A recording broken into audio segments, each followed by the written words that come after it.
na nabili ng murang SUV. Tinangay lang pala mula sa totoong may-ari na nagpaparenta nito. Isinangguni nga sa inyo. Kapuso Action Man.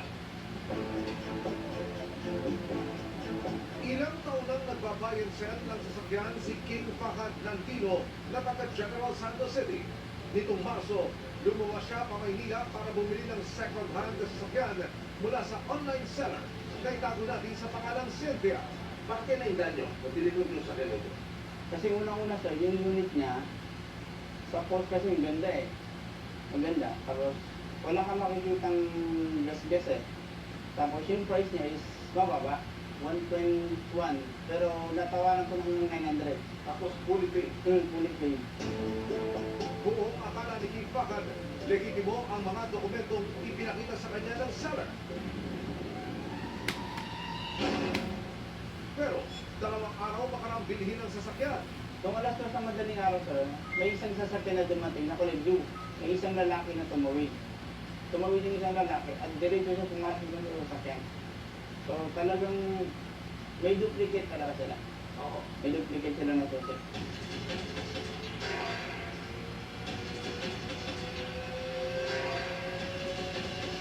Easy money. So, kita nyo, easy money yun. Nagbenta ng sasakyan, tapos may GPS yun. Kumbaga, anong nangyari dito sa... Itong pinakita kong clip, anong nangyari dito? Meron nagpaparenta ng kotse, Fortuner, nirentahan. Nung nirentahan, syempre ang meron ng papel doon is yung Xerox ng ORCR.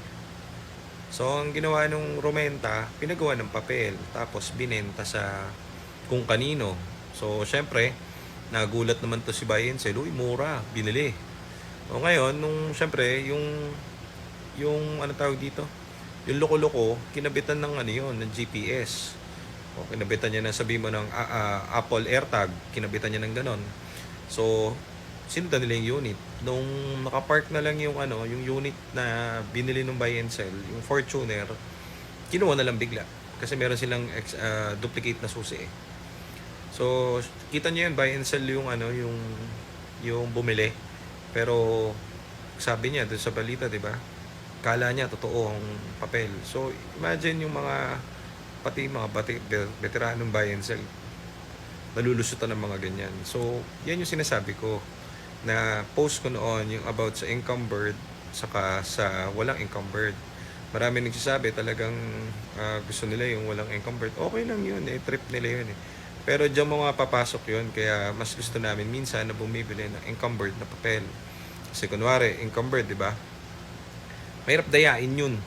So, kumbaga, yung di ba, may rumenta doon sa Fortuner. Yung rumenta doon sa Fortuner, pinagawa niya yung papel siguro isang araw lang eh. Kasi ang ginawa lang doon, deed of sale lang, tapos peking IDs, di ba? Tapos nabenta niya na agad ng hapon. Unlike kapag may encumbered, dami nung pepekein. Pepekein niya yung mahabang papel, saan niya papadala yun? So, magagahol sa oras yan para manloko, parang ganun. So, dyan papasok yun. Kaya, yung iba doon na nagko-comment na gusto nila yung walang encumbered, okay lang yun eh. Gusto niyo na walang hassle eh. Pero kung gusto mo talaga legit, kumuha na may encumbered. Kung hindi ka bumibili sa kung bibili ka lang sa labas parang ganon. So, wala lang, nakita ko lang eh. Dami na namang ganong modus. So, kadalasan, mag-iingat kayo sa binibilan nyo kasi alam nyo naman, nag-upgrade na yung technology, nag-upgrade na rin yung mga kawatan. So, AirTag lang ang kinakabit doon.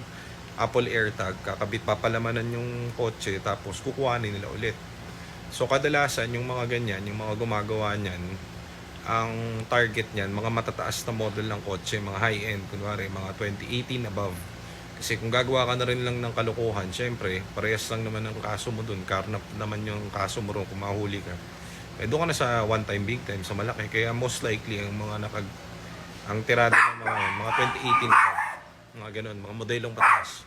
Kaya mag-ingat kayo lagi, and ako na big. Kaya hindi ako gumagawa ng ganyan at wala akong kahit anong ang tawag dito, mekos-mekos, mga ganyan at mga business kasi isa na ako sa nabiktima ng ganyan. Ilang beses na ako nabiktima ng ganyan. Pag nabiktima ka niyan, surrender mo agad sa HPG, wala kang magiging problem. Okay, so mag-ingat kayo lahat at check nyo maigi mga papers at yung mga taong binibilan nyo ng kotse. Bow!